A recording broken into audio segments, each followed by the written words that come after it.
Okay, so let's start with it then. Hi everyone, this is Ashish Dhyani, and today is the fourth day of our bootcamp of Red Team. Now, the agenda for today is understanding the tool used in exploiting the Active Directory, discussing the working of attacks in Active Directory, and attacking the Active Directory in the end.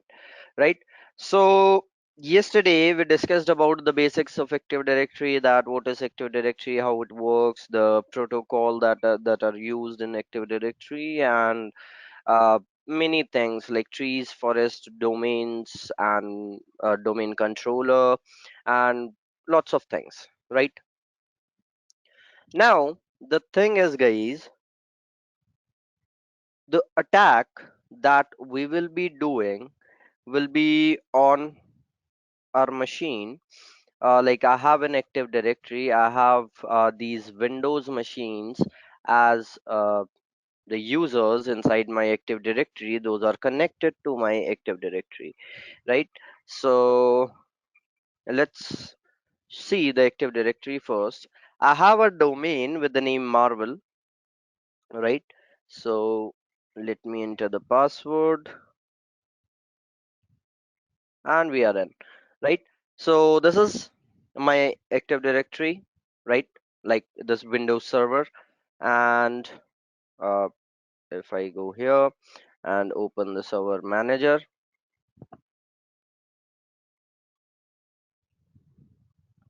so inside the server manager, it will be just quickly refreshed, and you can see that we have Active Directory domain services. Now Active Directory domain services provide you uh, lots of things so that we discussed yesterday, right?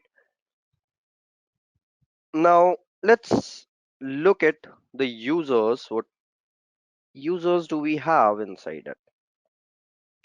So I have a user administrator, right? So this is the administrator user.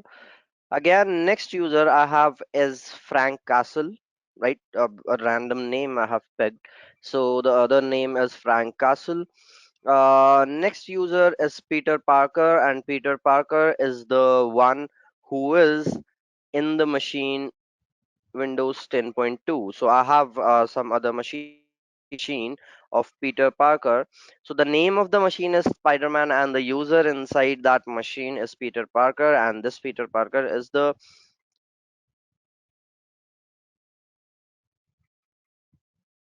admin over there, right?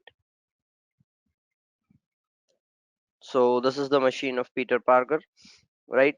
Now next user that we have is like you can say it's Tony Stark. So it's a normal user, it's not connected anywhere, right? And we have this Frank Castle. So Frank Castle has this machine, and this machine is with the name Punisher, right? And this is the machine of your user, right? Frank Castle. Both of these machines are connected to the domain, so you can see that if I open the network sharing center, and we can just go to adapter settings and right click, go to properties and IP version 4. So you can see this one is the IP of my DNS server, right? So that's why I'm connected to it, right? So I have provided the preferred DNS server whom I wanted to connect, and then all done, right? So you have let's say you created one Active Directory, right? Now how will you connect to it? So in the network sharing center that we saw, so in the adapter options IPv4, you can put the IP of your DNS server, right? And then you have something with the name computer management, right? Here also you can see the things like the shared folder, local users and groups, and lots of things. And here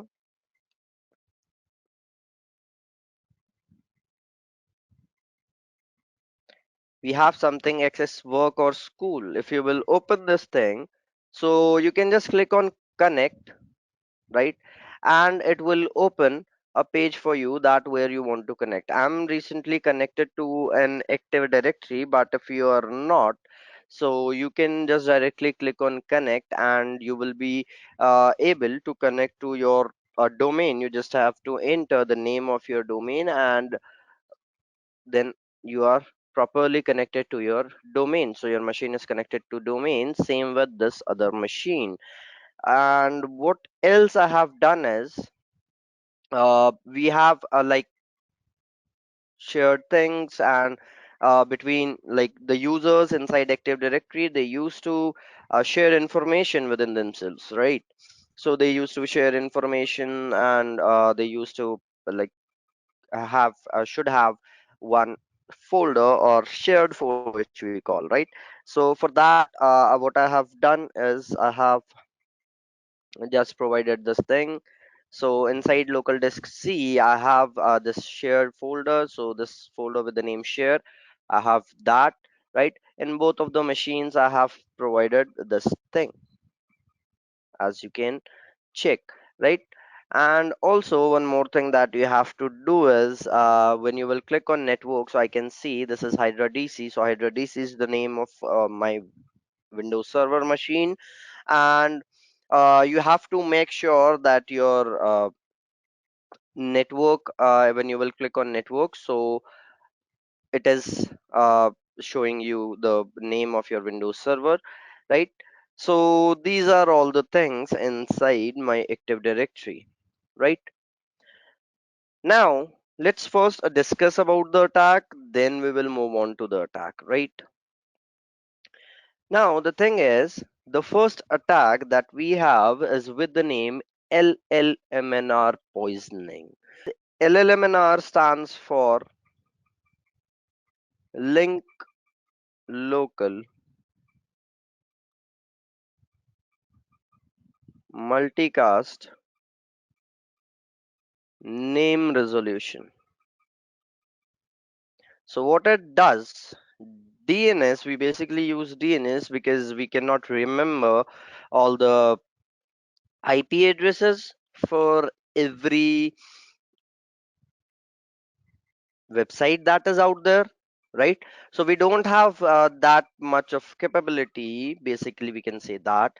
Like if we visit lots of websites every day, so we cannot remember the IP address for every website. So that's why we have domain name system, which will find out the IP for your domain name or domain name for your IP, right? So it resolves IP to domain or domain to IP.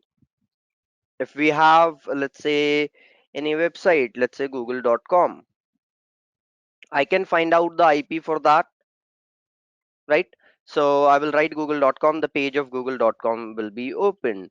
Let's say we have something like a website with the name infosectrain.com, right?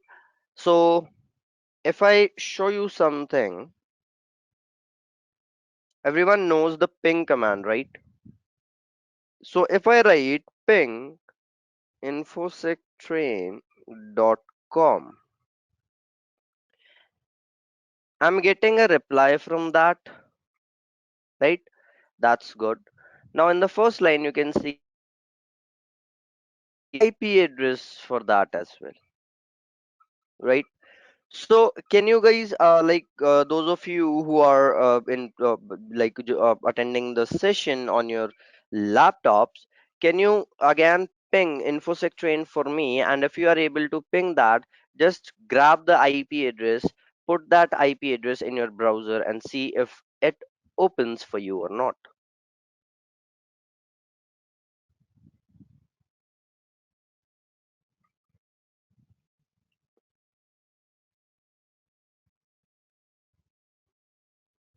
Let me do that. Okay, so we have what we got, the IP address 103.20214.236. Okay, so let me copy this thing and let's open the IP. what it says. If you are the owner of this website, please contact your hosting provider. And I'm not able to open the web page using the IP address. So if I did the reverse lookup using NS lookup, I can see it says server unknown and name is this sstcloudindia.net, and again it gave me the IP, the address, right? If I go give just this thing 8.8.8.8, it says dns.google. It is the DNS of Google, but it's not giving me for infosec train. Why so? The answer for that question will be you guys can just find it, right? We will keep this as a task for you guys, and whenever there will be any webinar of mine in the future, so you guys can join and ask me that the answer for that question, or you guys can tell me the answer for that question, right? So basically, just a hint that it is related to something known as shared hosting, right? So shared hosting is done. So that's why we are not able to map it out, right? Now we know that what is DNS. We understood the deworking of DNS. Same like that, we have LLMNR, link local multicast name resolution. Again, it is also a name resolution, right? What LLMNR is, it is also a protocol that will give you name resolution service without the requirement of DNS server, right? So inside your own network, when you are as the name is saying, local, so when you are communicating locally inside your own network and you have a domain and you want to connect to it, or you want to just do the name resolution, IP to domain or domain to IP, so we use LLMNR, right? So it will be doing what? It will be providing a host name to IP based on the multicast packets that are sent across the network, right? So the word that I used is multicast, and in the name also, M stands for multicast. That we have unicast, it's one-on-one communication when one device is communicating with only one device. So it is called unicast, right? We have broadcast as well. So let's say we are inside a network. I want to share some information, but I don't want to share that information with a specific device. I want to share that information with everyone in the network, every device that is there in the network. That is called broadcast. It is one to all communication. Multicast is one to many communication. So why I have written one to many? Because it's not one to all. Not all the devices in the network will get the information, right? So what we have is, like, let's say it that when we are talking about multicast, so let's take it as a newspaper subscription,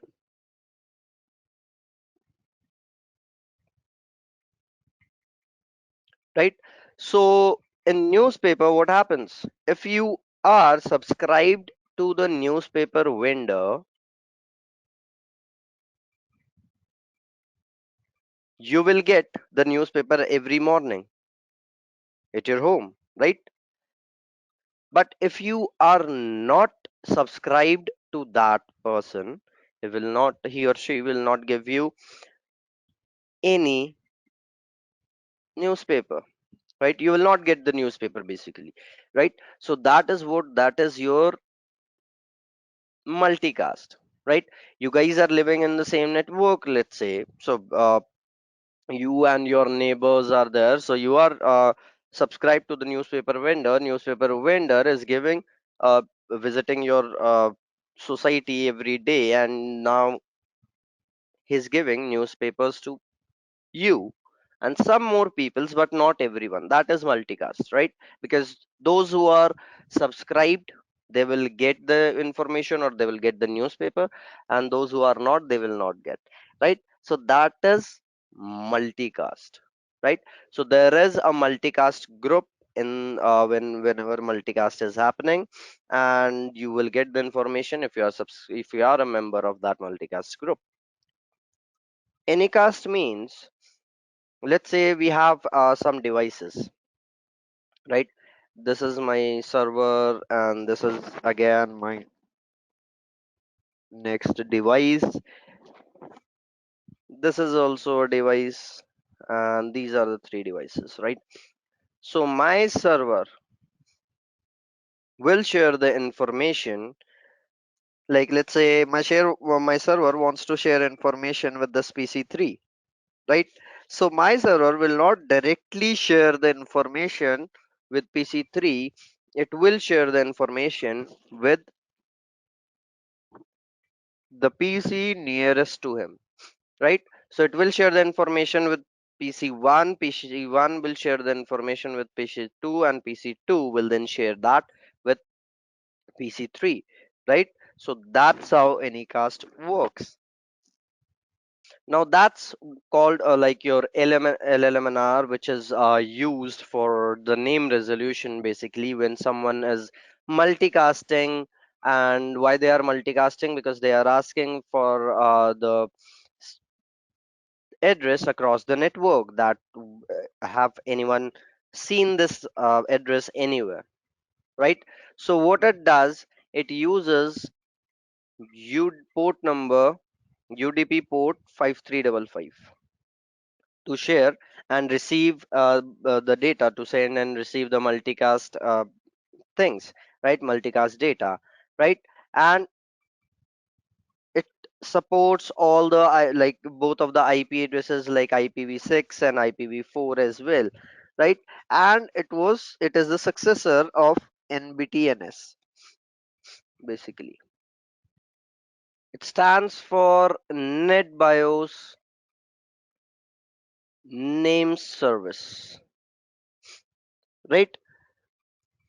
So when we have this NetBIOS name service, it is again a Windows based protocol, right? And it is used to translate the NetBIOS names to IP addresses,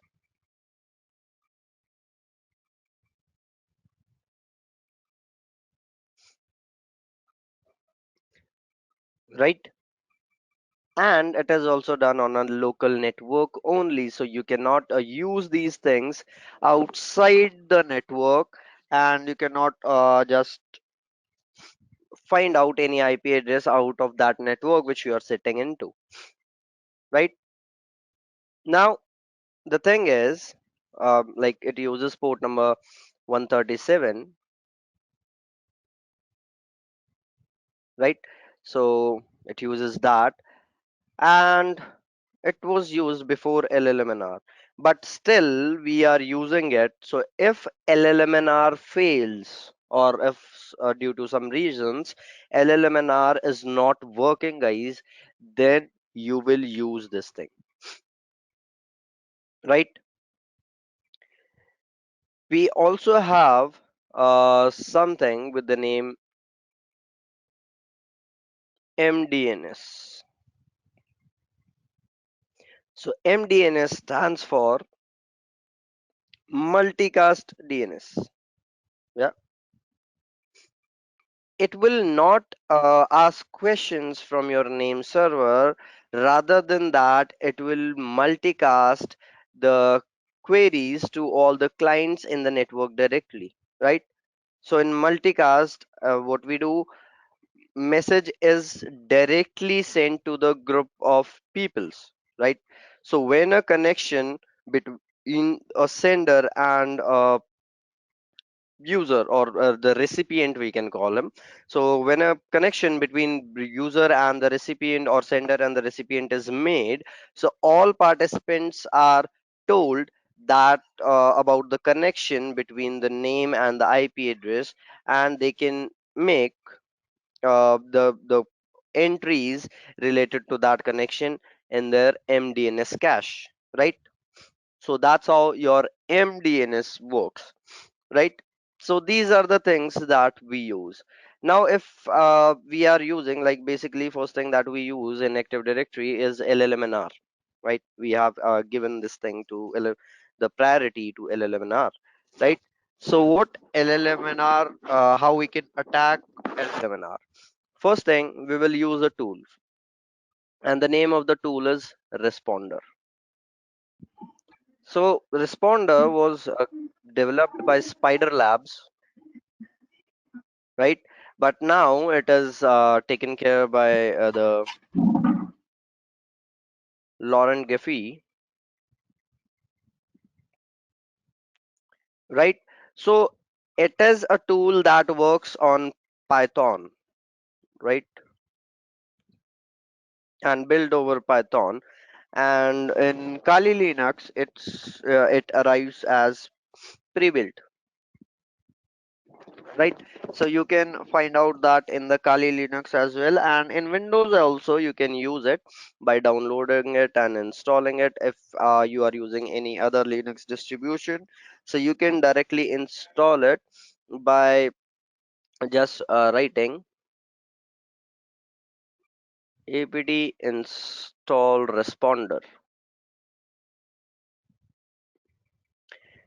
Basically, as I said, it's a inbuilt tool, and it was created for LLMNR and NBTNS, right? And it's doing what? It is used for responding to the NetBIOS queries that are based on your file server request. And if some device inside the network wants to access some file, so it's based on that. It will respond to those requests, right? Now, what responder can do? It can check for all the local hosts that have any specific DNS entries. It can perform the DNS query on any selected network, if network that you are sitting inside, and it uses LLMNR or NetBIOS name service to send out the broadcast messages on the uh, selected network, right? So that's a bit about the responder. So let's start the responder, and let me show you how it basically looks like, right? So I'm writing responder hyphen h for help, right? So you can see author is Laurent Geffen, and how you will use that. So the usage of responder is written over here, and on Ethernet 0 it's used, right? So hyphen I means interface, on which interface you want to use that responder, and lots of options. Start hyphen w, start the rogue proxy server, right? And we will also be using lots of things. So proxy authentication and upstream proxy for DHCP DNS. So like hyphen D will inject a DNS server in the DHCP response, right? And hyphen lowercase d, it will enable answers for DHCP broadcast requests, right? So lots of things you can do with this responder, right? So now let's see what thing we have. So we have the attack with the name LLMNR poisoning, right? So in LLMNR poisoning, what happens is, as you can see on your screens, it is written, but yeah, let me just tell you what is happening over here. So the thing is that when we are talking about LLMNR poisoning,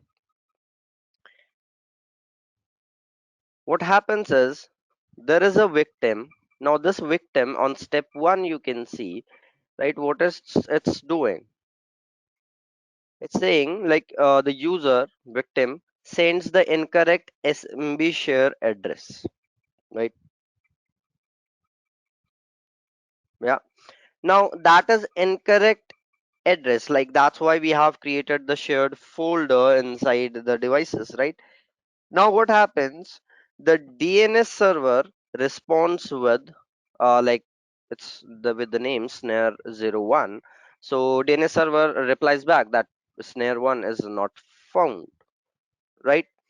Now victim again does what the victim machine tries to find out uh, this snare with LLMNR or NBTNS broadcast. Yes. Now what attacker does is the responder that is running in the attacker machine that tells the client that it's like the one that you are searching for, snare 1, I am snare 1, and it accepts the hash value, right? NTLM version 2 hash, and responder sends an error back to the client, right? So again, you can understand it like it's saying the requester machine, you can call it the requester machine. It will be more easier for you to understand that it is saying, hey DNS, I want to access something with the name share 01, right? I want to use that share 01 folder or a place. Do you know who has this share 01?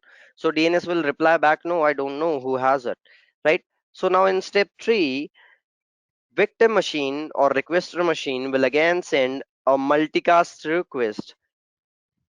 Hello everyone, any one of you who has this share 01, right?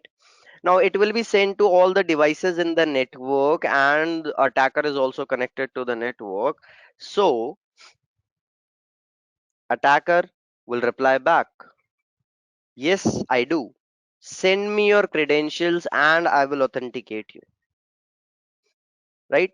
So attacker will just ask, yeah, and I have that, but I want to authenticate you if you are an authorized or authenticated user for that or not, right? It will do what? The victim machine will then send the hashes, right? The hashes of its credentials, right? Now responder will reply back with a error that no, you cannot connect to me, right? So this is how the attack works. Now let me show you the attack basically. Now we have all the machines up and running. We have this Windows 10.1. So let me start with it. I will use this machine for attacking as a target, and I will use Kali Linux as the attacker machine, right? So what I will do is I will start the responder first, then on the victim machine, like we don't have a victim in real, so I will be the inside the victim machine, and I will basically start with searching some shared folder, right? So let's do it then. Now the thing is, I will write the command responder. I want to start the responder on Ethernet 0, right? And with DHCP we will be doing the DHCP poisoning as well, and we will be starting with the W pad as well, and then we will be starting with the we want a verbose reply, a detailed output, right? Now let me start it. So as you can see, my responder has been started. So there are poisoners like LLMNR, NBTNS, MDNS, DNS, DHCP poisoners, right? The authentication proxy is off, but HTTP server, HTTPS, SQL server, Kerberos server, everything is on, right? Now, the thing is, it is listening for events, right? Now, I will do what? Let me open a new tab and let me find out, let's say the IP. So, yep. So the IP of my Kali Linux is this. So I will be entering the IP in the target machine. So here I will write 192.168.88.140. What it gave me? It gave me enter your network credentials, right? Now it's asking the network credentials from the user. But even if the user has not entered the user credentials, the hashes of those user credentials are sent, right? So what is happening over here is, if you can see on my responder, I got the hashes. Can you see them? So these hashes are in the form of NTLM, right? NTLM version 2 hashes, right? So now inside this machine, you got what? You got the hashes of the user. And can you see the username over here? F Castle, Frank Castle, right? Domain name Marvel, and the whole hash, right?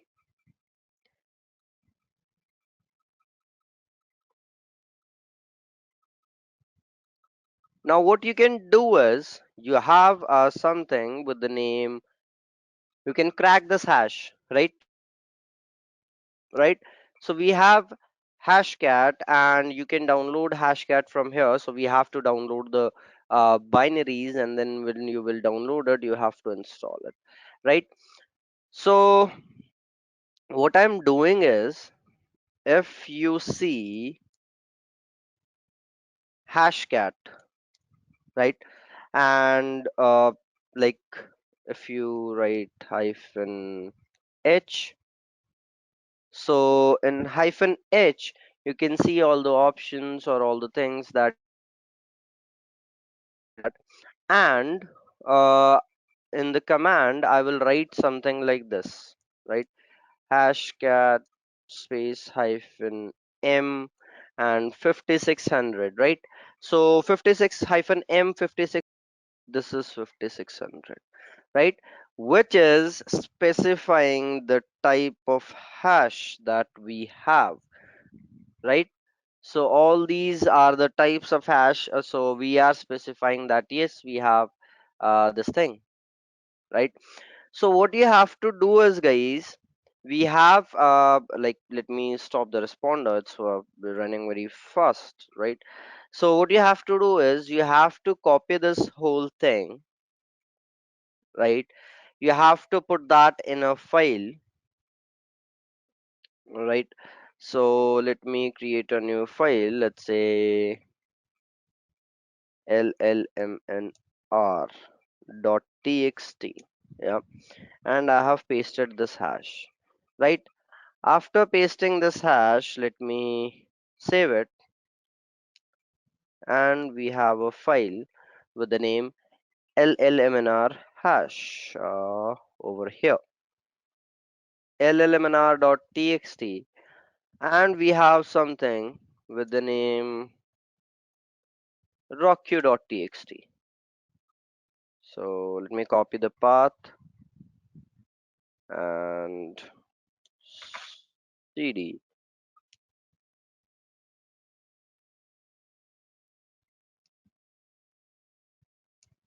So we have a word list with the name rocku.txt. So rocku.txt is what, guys? Rocku.txt is the biggest word list in Kali Linux, right? It has lots of passwords. So if I show you, so you can just see how many passwords are there. So can you see it's still not stopping? Like lots of passwords and it's working so quickly, still it's not stopping. Lots of passwords, right? So if I show you, I have that thing. Let's count how many passwords are there. So can you see how many total number of passwords are there? 1434439 passwords, right? So we will use this list for cracking up the password, right? How we will crack the password? Again, I will use hashcat, right?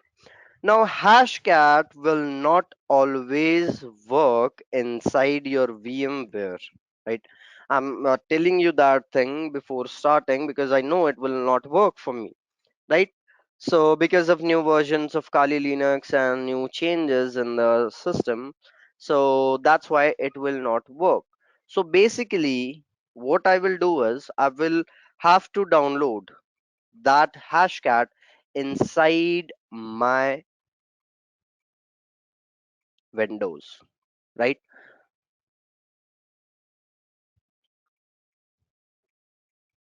Now, let me set that up in a second and let me show you then. Okay, so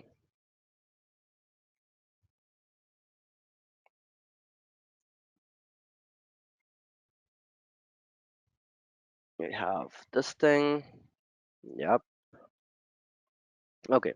So I have this folder with the name hashcat. If I open this, so I have lots of things inside. So in this hashcat, I will just do what I will put a file. I will create a file inside here and I will put my hash inside, right? So let me create a file over here, new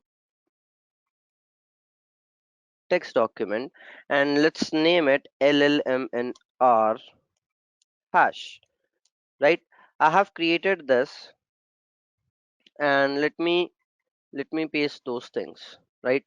The hash that is there, right? So from the Kali Linux, I can get the hash, right?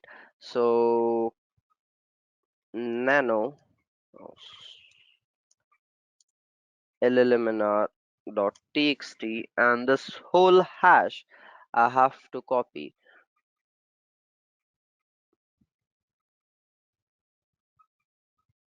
Or what I can do is basically I can put that file in my Windows directly, right?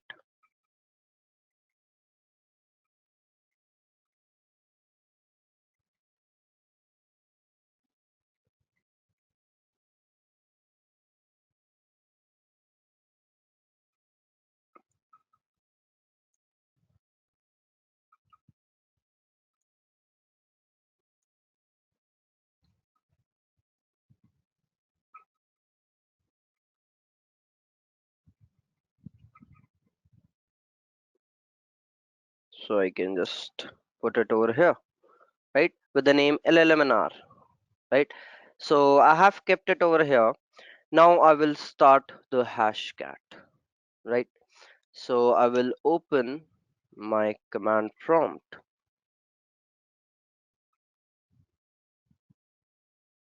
Now what I have also done is you can see like pre-built, like I have copied it earlier. So rocku.txt or rocku file is also present over here, the word list file, and we have LLMNR, right? So what I will do is I will just open the command prompt, but not like that. Uh, in the as an administrator, right? And here we go. So what I will write is first I will go to that folder where my uh, this thing is, right? So inside C, I have users, and then I have a user with the name Sheesh. Yeah, am I correct? Yes. And then we have desktop. Yes, and we have hashcat. Yep, I'm inside the directory, right? So I'm inside the hashcat directory, right? Now we will start the cracking. So inside hashcat, we have the application with the name hashcat. So I will write hashcat and hashcat.exe, right? So this is the application of hashcat, and then I will specify the type of hash with hyphen m, and I will write 5600, right? Now the file name, right, LLMNR.txt, the file that using which you will crack it, and hyphen o, right, for the output. Okay, shall we run it? Yep, let's try it out.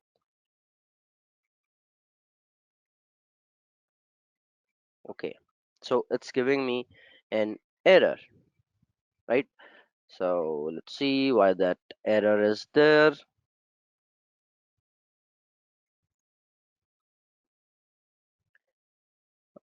Again, let's go back to this thing which we have.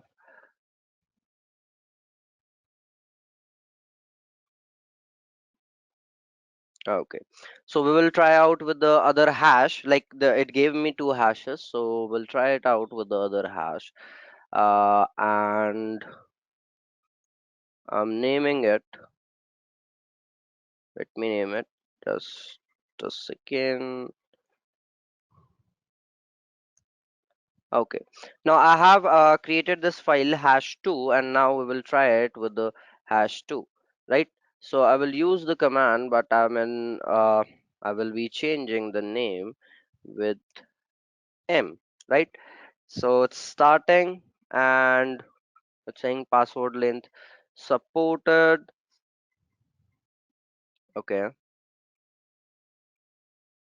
so all hashes found in pot file use hyphen hyphen show to display them, right? So yeah, let's try it out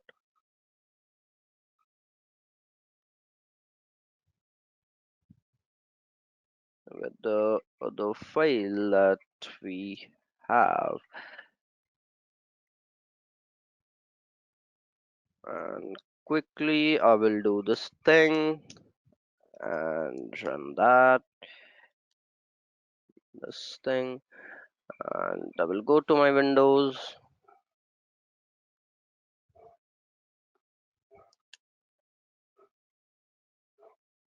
cancel it.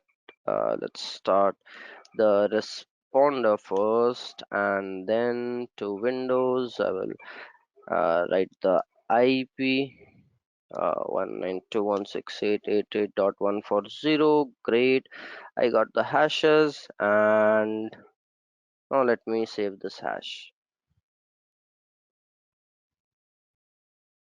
So in my folder here, let me change the hash.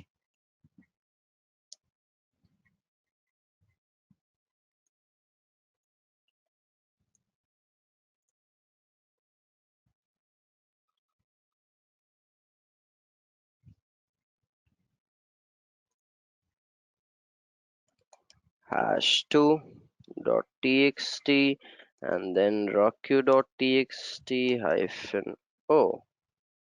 Okay, token exception. Again, let me just remove this thing.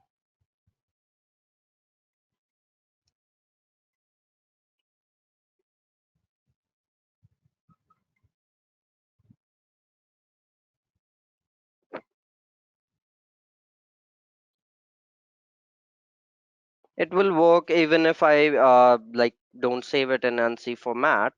But yeah, let me try once more.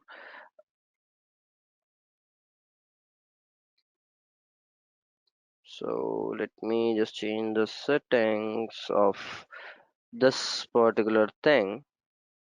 Like sometimes it happens, it does not works because due to the problems in the notepad, and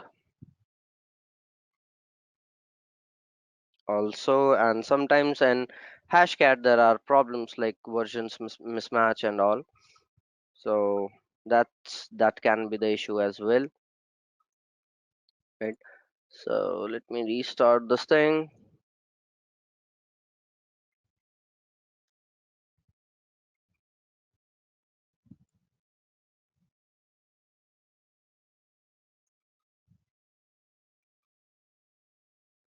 Okay, let's try out freshly Linux, and then I have transferred it, right? So it's due to the cache problem, basically, like the other caches and the versions, and like sometimes the separator errors, right? So yeah, that's why it's there, but no worries. If it works, let's try out one last time if it works.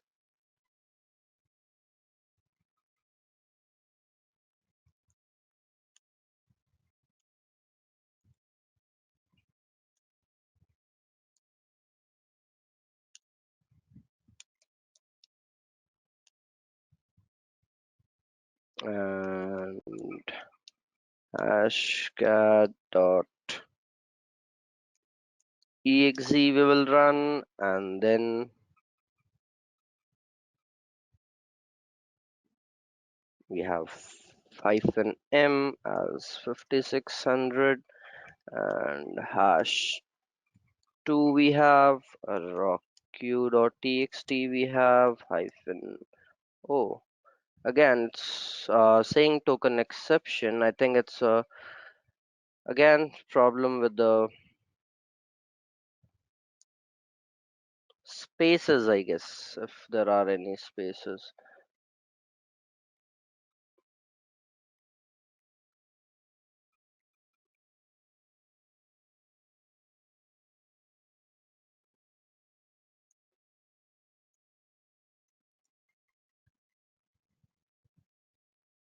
Let me save this.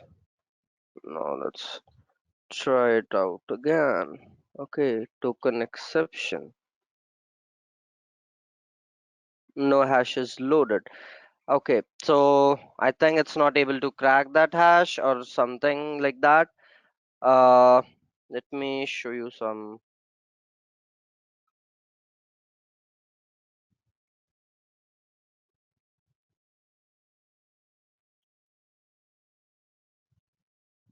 Is it?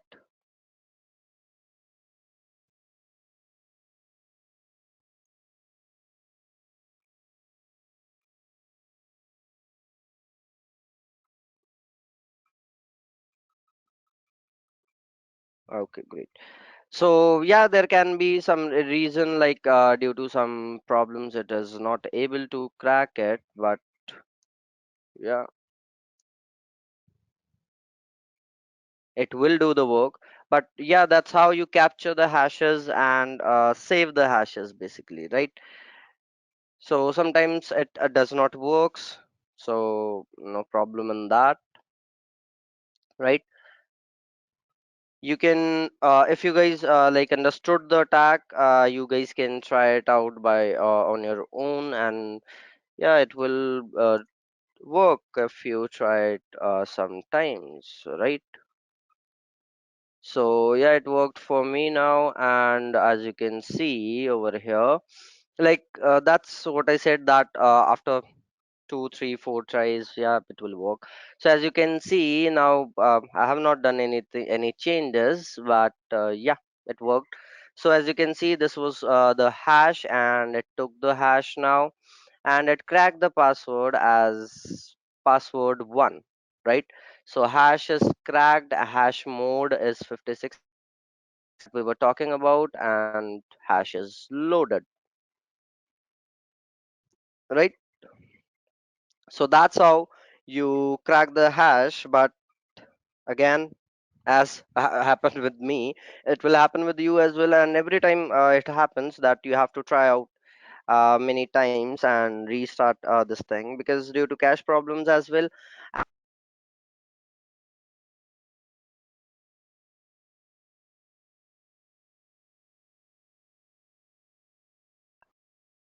encoding and like that, it does not work. So try out your file to and changing the hash, check if there are any spaces in between. So there were spaces in the end that I haven't removed. So due to that problem, like I removed the spaces, but there was still one space left.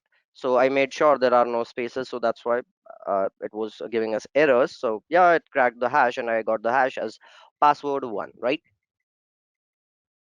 We went inside a folder, right? Cd slash user, right? So let me locate the word list for you,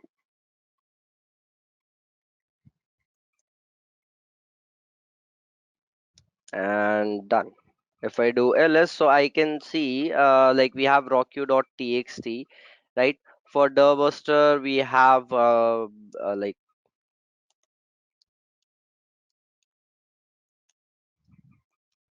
we have these things, these word lists. And over the internet there are lots and lots of things present, right? But yeah, if you think, if you are attacking an active directory, and that's how this attack works, that if you know there can be a password that is really easy to crack, and there may be some guessable password, so you can try that out, right? Now if not, then you can try out like active directory is, as I said yesterday as well, it's a very big topic. So there are lots and lots of attacks in active directories, right? So this is just the basic attack that I showed you, right? But there are lots of attacks in active directories, right? So this is the hash cat, and yeah, that's how you do the attack. Now we have done this attack. After that we have like IPv6 enumeration. Inside going, after going inside the machine, you can do the enumeration. Then again, post compromise attacks are there, like pass the hash and golden ticket, like Kerberos thing and all. So those attacks also you can perform while you when you are inside the machine. So this is the first way by which you can get inside the active directory and get the user from the active directory, and then get inside, and then do the enumeration and do the stuff later, right? We also have an attack with the name SMB relay attack, right? Great. So SMB is a protocol that is used for file sharing, and if I tell you guys, this is the most found vulnerable protocol, right? It is still used, but yes, this protocol has lots of vulnerabilities. And whenever you see a machine, like let's say you found a Windows 10 or Windows 7, 8, or 11, always first try to use the attacks that are there for SMB, because like maximum of times, around 70% of times, SMB will have the vulnerability and you will be able to do this, right? Now the thing is how SMB works basically.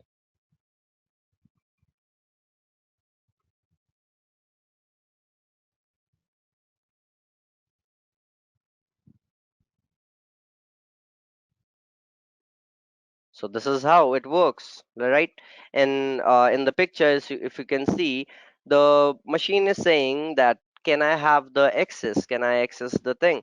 So the server is replying back that encrypt this value, anything it's written X, so encrypt this value with your password hash.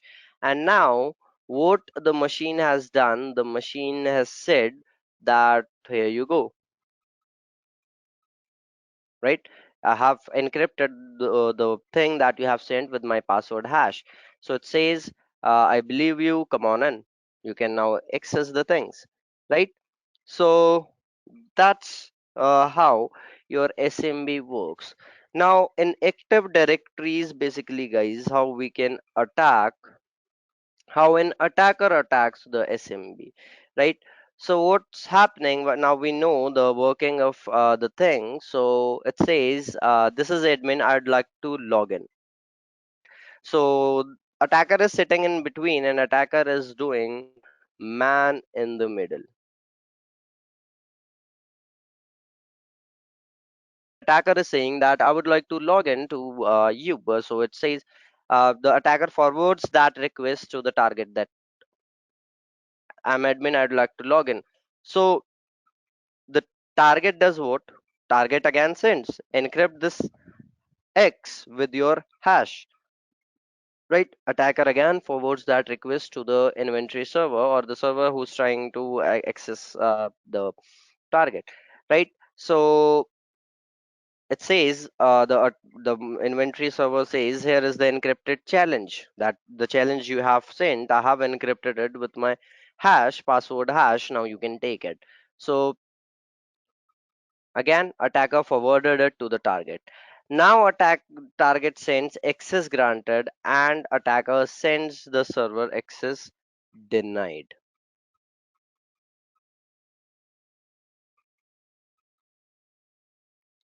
right? So that's how your SMB relay attack works. Now, basically, how we do that, right? First thing, we have to find out the host which has SMB signing enabled and which has SMB signing disabled, right? So, how you can do that? SMBs cd slash, let me go to my home directory first, and then now nmap has something with the name scripts.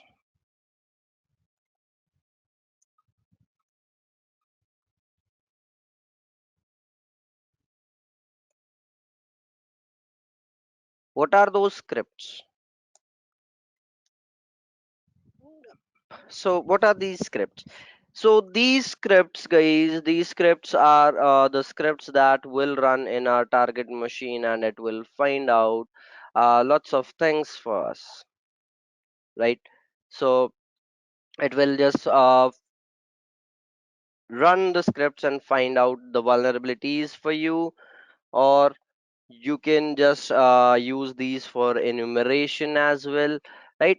You can do a lot of things using this, right? So I'm telling you just the basics. So how you will find out, so there is a script, right? uh, so you will write nmap hyphen script, and this is the script name, smb2 hyphen security hyphen mode.nsc hyphen p445 is for smb port number 445 and the whole range of my network I have given, right? If I press enter, it will give me which machines have smb signing enabled and which machines have smb signing disabled. Message signing enabled but not required, right? So it gave me the output for port number 445, and this is dot one, we don't need that. Dot two, dot 154, this is the IP of my Windows server, right? Message signing enabled but and required, right? So that can be a problem. But yeah, in the other machines that are connected to my domain, right? So message signing enabled but not required, great. And the other one that we can see is 162, message signing enabled but not required, right? So that's kind of a cool thing we have. So what we have to do is first we have to edit and turn off the HTTP and SMB in our responder, right? How will we do that? I will write nano slash etc slash responder dot config, and I can see SMB over here, right? So I will put this on off, and the HTTP as well I will put as off, and then save it, control X Y, enter, right? So I have put this off so that it does not plays with the it does not replies with the SMB things and the HTTP things. So now I will start the responder again on my Ethernet 0 interface. So you can see over here we have HTTP server off, SMB server off, right? So we have made these changes, right? Now, lots of things are there, right? So the things are like we have this thing.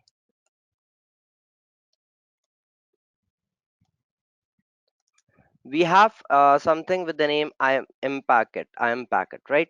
So this IM packet is used to start the NTLM relay X, right? So what I will do, I will just show you a file targets.txt, and inside targets.txt I have entered the IP address of one machine, right, of my target machine, right? So I have done that. Now what I will do is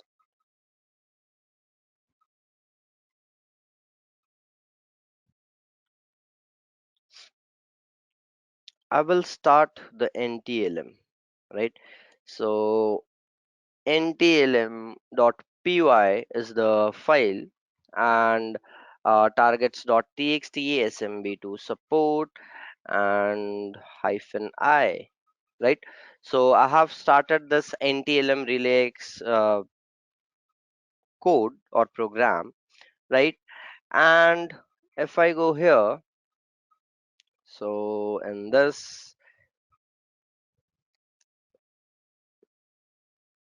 let me check the IP just.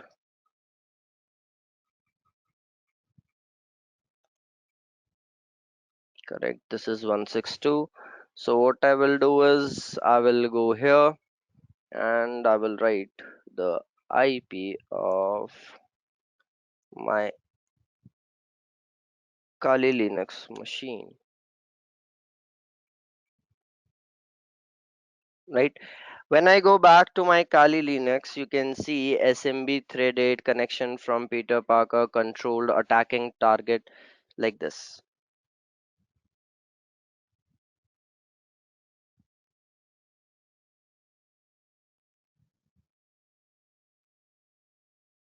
right? Now what you will do, you will open a new tab. Like sometimes again, as I'm repeating this thing, that this may happen, that it will not work in a single go. Like it says connection refused. I try to take the connection and it refused the connection, right? So you have to wait for it, or you have to just do it multiple times, right? So again, let me try it. 192.168.88.140.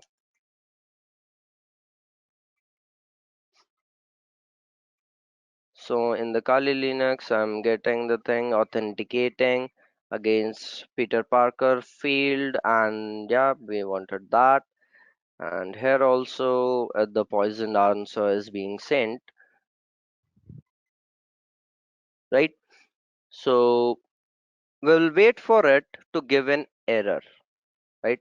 It's not giving me an error, but yeah, you have to wait for it to give you an error, right?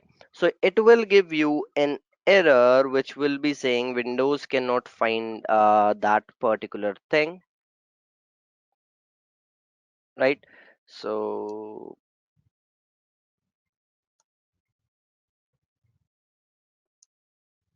let's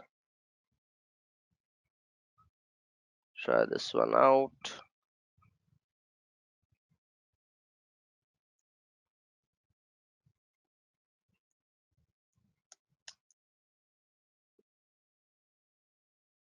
So we have to make sure if connection, again it's saying connection refused, but yeah, it surely will give you connection. And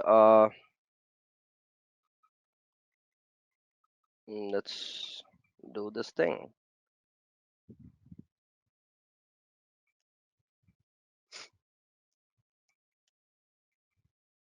Okay, I think we are connected to something, like I did this thing on port number 6666. So I think we are connected, but let's see what it gives.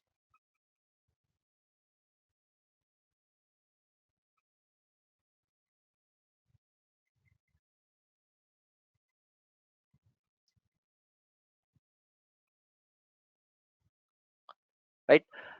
So that's how you do the thing. So but it's giving you some error, like while unpacking the things it's giving you some error. Exception uh, occurred during process of request. So it was sending the request, but I did a little haste, and it stopped the thing, right? So you can start it again, right? And then you can do the thing.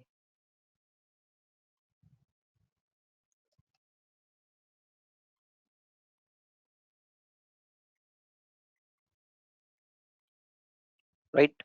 So you can do that. And like basically this is one more way that have this thing, right, by which you can get inside your target, right? Eventually it will also work, like it worked for me before as well. Like every time it works for me, and max every time it does not works for me. That's not an issue, but yeah, this will work after many times of having like after running it, executing it many times, right? So it will basically work. Now I have this thing, the Windows server. So for running this, you should have this, you have LDAP running in your target, like in your server. But still in your Kali Linux you should have done this thing, pip install DNS Python, right? You have to install it.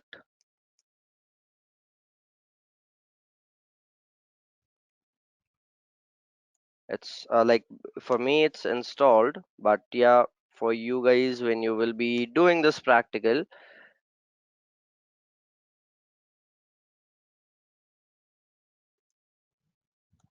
it will be installed, right? Requirement already satisfied. Yeah, for me it's working. And one more thing that you have to install is LDAP domain dump,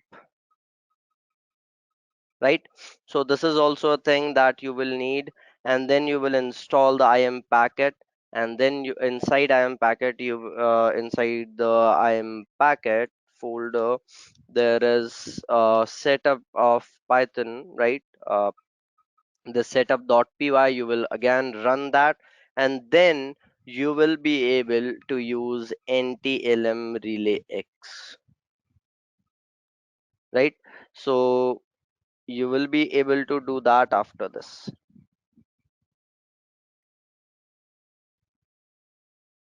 right? That's the thing.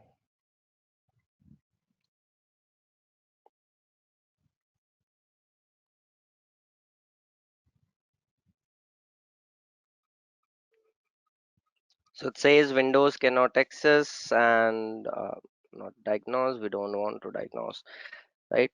So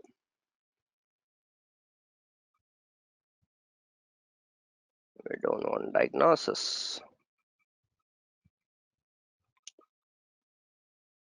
Let's see if we get something over here.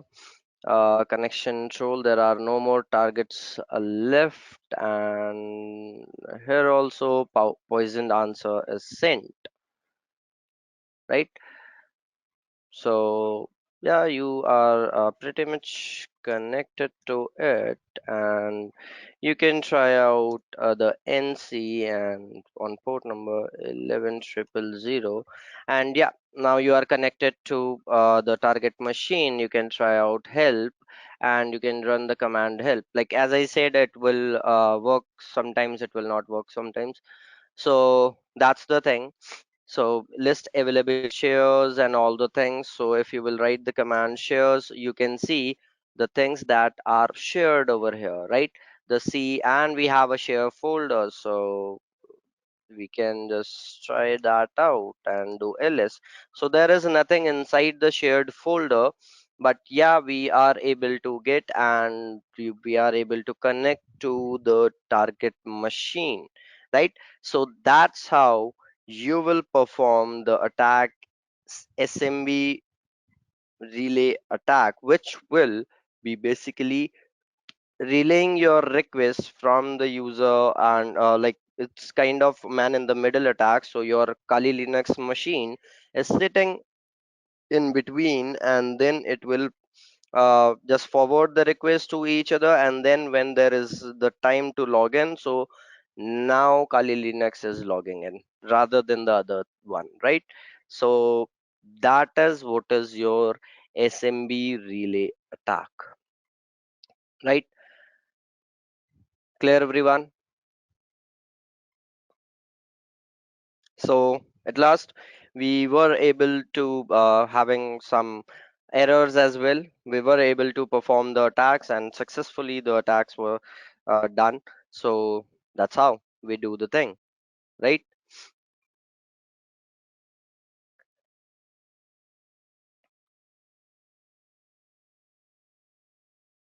Great. Now, there are lots of things that were done in these attacks, like NTLM Relay X, Packet, and what NTLM Relay X is doing. So there are lots of things. Now you got to know about the SMB relay attack. You know how to just perform the attack. You can perform the attacks by your own, and you can just download the active directories, and or you can create your own active directory and the uh, things that are connected to the active directory, and then you can do the stuff, you can do the attack, right?